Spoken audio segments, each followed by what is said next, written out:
3 বছৰ ধৰি প্ৰেম কৰাৰ অন্তত 52 বছৰীয়া প্ৰেমিকাৰ সৈতে বিবাহ পাশত আবদ্ধ হ'ল 21 বছৰীয়া যুৱক।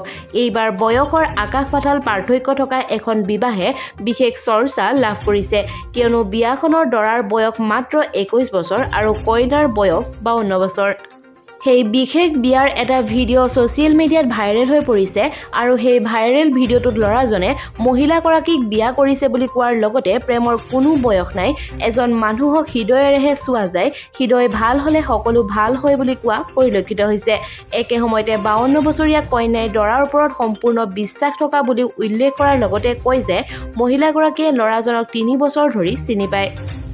লগতে দৰাই কয় যে বিগত 3 বছৰ ধৰি প্ৰেম কৰাৰ অন্তত এই বিবাহ সম্পন্ন হৈছে। বয়সৰ পাৰ্থক্যক লৈ তেওঁলোক দুয়োৰে কোনো আপত্তি নাই। অৱশ্যে এই বিবাহ কোন ঠাইৰ সেই সন্দৰ্ভত এতিয়ালৈকে কোনো তথ্য সদৰি হোৱা নাই। ভিডিঅ'টো ইমানেই আছিল, শেষলৈকে চোৱাৰ বাবে ধন্যবাদ।